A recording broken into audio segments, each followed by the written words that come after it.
Hello and welcome to Traditional Painting the Digital Way. This is where I use digital painting apps to teach traditional painting techniques. This is part 2 in my Hudson River School series. And in this video, we're going to continue working on the clouds and adding light into the sky. So here I added a lot of purples to the clouds. And by the way, if you want to follow along traditionally, check out part 1 in this series where I have a list of all the paint and the brushes and the canvases that I use. So here we're continuing working on the sky. And we're just going to want to kind of keep smudging in the color of the clouds here. We want to try to get the white edges of the clouds, and you want to make sure that it's not pure white yet because we're not ready for final highlights. We want some off-white, light purple colors and a little bit of some orange thrown in. And if you're following along traditionally, you would smudge in sort of a light violet color with using dioxazine purple into the white acrylic gesso, using cadmium orange with yellow cadmium light mixed together and some white acrylic gesso. And here I'm just trying to work on the shapes of the clouds. You want to get that amber yellowish look of the clouds that are right above the trees. At least I wanted to try to capture that because to me that makes it look an awful lot like the Hudson River School painters, because they always added sun rays and golden light. And so here I'm smudging it in. And if you're following along traditionally, you can use your filbert brush or a soft bristle brush and just kind of smudge in the colors in a dry brush technique, which means that you wouldn't add a lot of paint.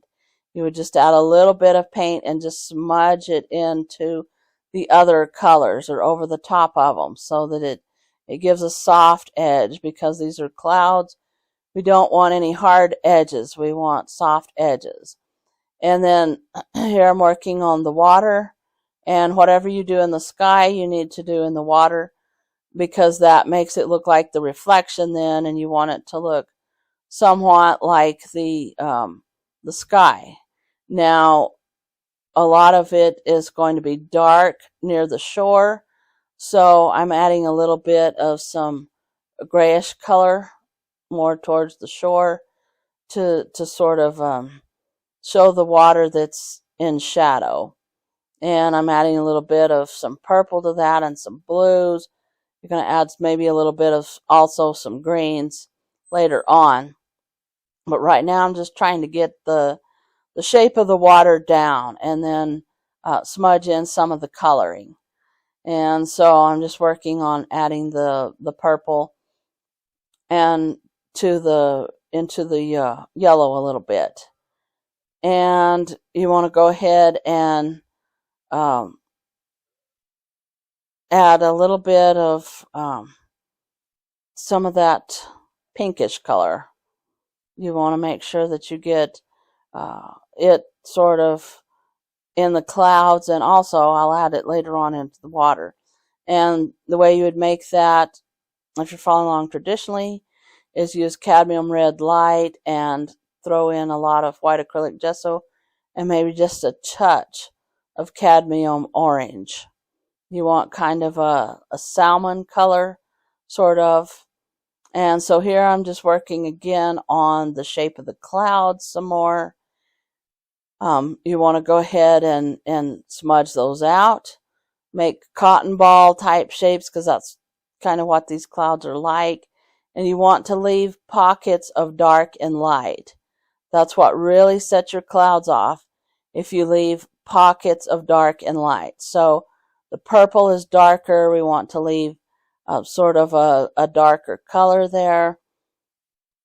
For the pockets of the dark would be purple and blue, And then the lighter colors, I'm putting in the salmon color and sort of the off-white.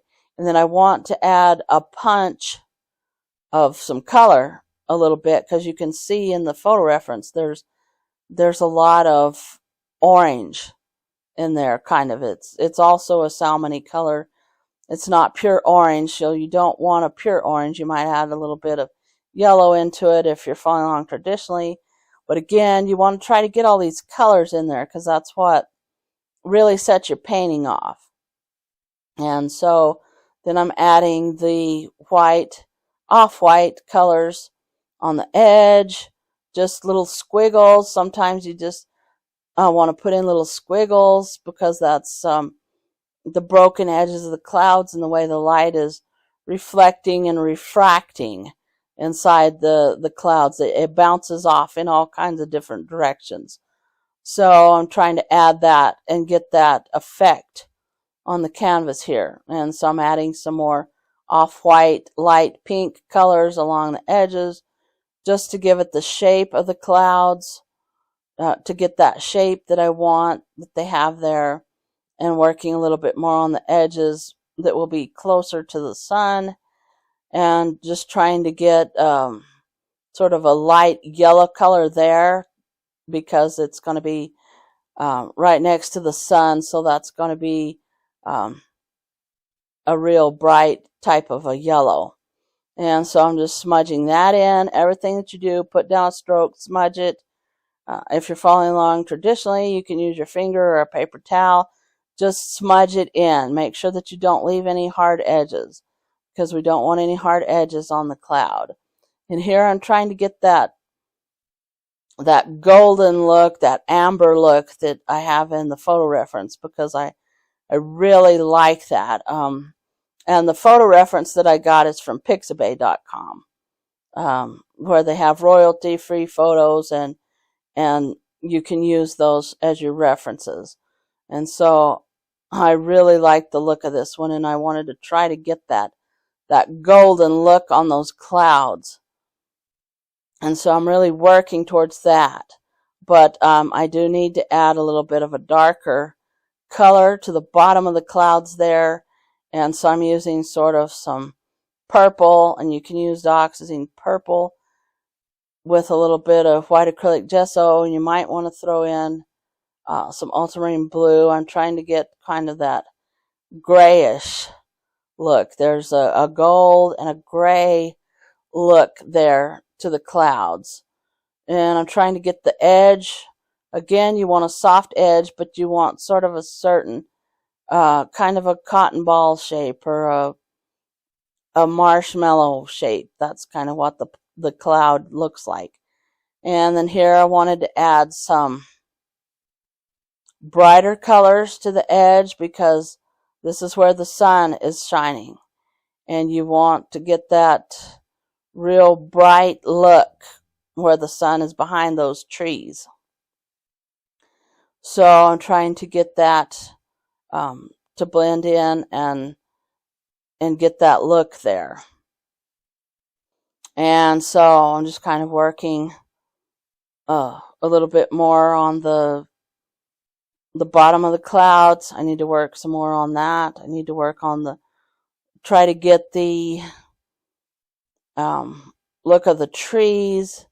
Once you've kind of got the sky going the way that you want it, and you can go ahead and start working on the background trees, and that's what I'm doing here. But keep in mind, these trees are going to be a really faded color, because this is aerial perspective. Aerial perspective is things in the distance look very faded, and they're less intense in color. And as you come forward into the foreground, they begin to get more intense in color. So I want a grayish look right now to these trees. A sort of a grayish, faded orange and gold type of look here. And I'm using the Pollock brush to do that. And you can use your bristle brush to do that if you're following along traditionally. So we're going to continue that in part 3. This is the end of part 2.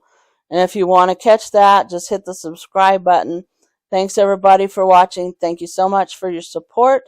And if you have any questions, just leave them in the comments down below, and I will catch you later.